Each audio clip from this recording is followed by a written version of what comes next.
आज की कहानी है सास को हुआ अपनी भूल का एहसास। सुमन जी एक आम मध्यम वर्गीय परिवार की मुखिया थी।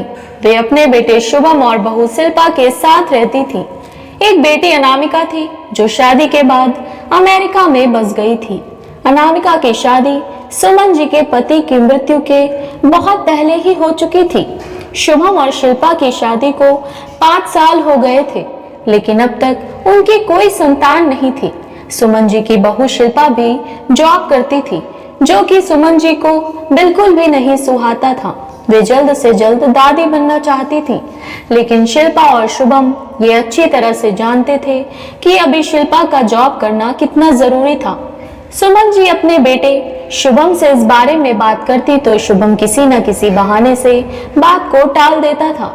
इसलिए वे शिल्पा को ही परेशान करने के बहाने ढूंढती रहती थी ताकि वो अपनी जॉब छोड़ दे। अचानक कोरोना काल में तो मानो उनके मन की मुराद ही पूरी हो गई थी। हालांकि वे दिल की बुरी नहीं थी, लेकिन पोते की चाह में वे ना चाहते हुए भी ऐसा कर जाती थी। अपनी हमउम्र सहेलियों को दादी बनते देखकर उनका मन दुखी हो जाता था। उस दिन भी घर में ऐसा ही कुछ हुआ।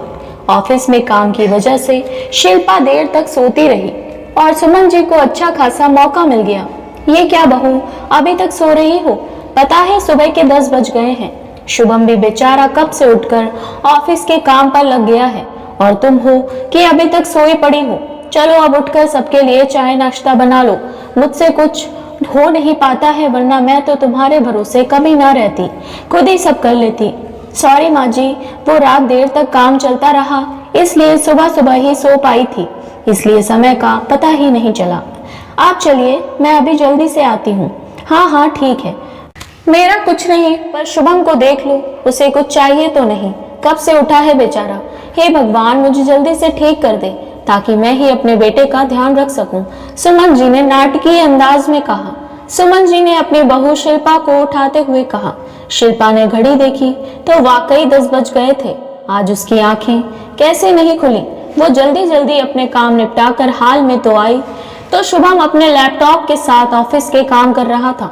उसने किचन में जाकर चाय नाश्ता बनाया और फिर रात के बर्तन साफ किए और झाड़ू पोछा करके नहाने चली गई। दरअसल कोरोना वायरस की बढ़ती बीमारी की वजह से शहर में पूरी तरह लॉकडाउन किया गया था, इसलिए काम वाली बाई भी नहीं आ रही थी। शिल्पा खुद एक इंटरनेशनल कंपनी में जॉब करती थी। उसका ऑफिस टाइम निश्चित नहीं होता था, अधिकतर उसे रात में देर तक काम करना होता था। कल भी उसका काम देर तक चलता रहा, इसलिए वो देर तक सोती रही। शिल्पा नहा कर आई तो देखा कि उसकी सास अपने कमरे में अपनी सहेली से फोन पर बात कर रही थी। बातचीत में अपना नाम सुनकर शिल्पा सास की बातें सुनने लगी। अरे शारदा, तुम भी अपनी बहू को ज्यादा सर पर मत बैठाओ। बहू को ज्यादा उड़ने दोगी तो कल को अपनी नौकरी के चक्कर में वो तुम्हें ही घर की नौकरानी बनाकर छोड़ेगी। मैं तो भाई शुरू से ही शिल्पा की नौकरी करने के खिलाफ थी। अब करे नौकरी शौक से, पर साथ साथ घर के काम भी करे। मैं तो बदन दर्द का बहाना बनाकर बैठ जाती हूँ, नहीं तो सारे काम का बोझ मेरे सिर पर आ गिरता। मैं कोई मुफ्त की नौकरानी थोड़े ही हूँ। मैं तो कहती हूँ तुम भी यही किया करो। सास की बात सुनकर शिल्पा की आंखों में आंसू आ गए। वो जिस सास को बीमार समझकर उनकी दिन रात सेवा करती है, उन्हें एक गिलास तक उठाने नहीं देती है, सारा दिन घर का और रात को ऑफिस का काम करके थकान से चूर होकर भी उफ तक नहीं करती, उसका ये फल मिला है उसे। माना वे मेरी नौकरी के खिलाफ है, मगर यदि घर की किश्त नहीं होती तो वो भी कभी नौकरी नहीं करती।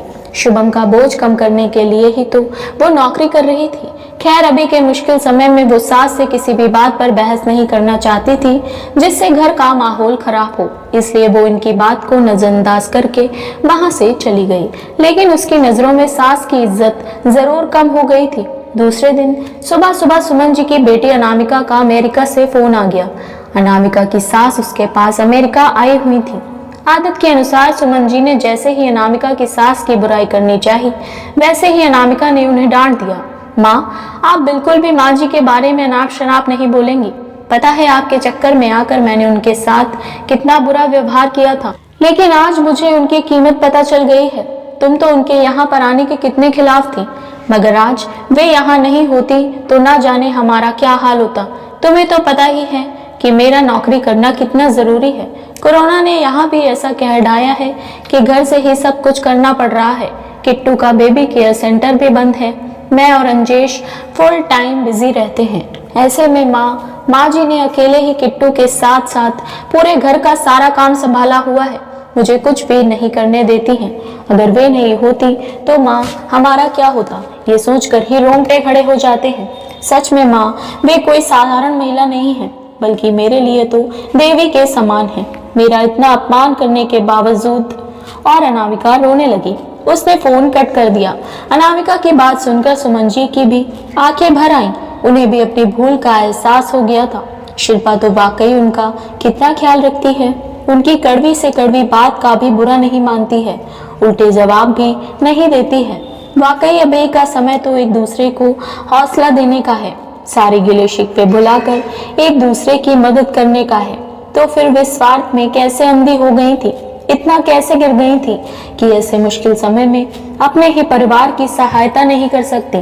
उन्होंने उसी समय शिल्पा को बुलाकर उसके सिर पर प्यार से हाथ फेरते हुए कहा, शिल्पा, आज से घर के कामों की आधी जिम्मेदारी मेरी रहेगी। मैंने आज तक तुम्हें जो भी कहा और किया उसके लिए सॉरी। चलो अब तुम जाकर आराम करो, खाना मैं बना लूंगी। इधर सास का बदला हुआ रूप देखकर शिल्पा की भी आंखों में खुशी के आंसू आ गए और अपनी सास के प्रति उसके मन में फिर से पहले वाला सम्मान वापस आ गया था।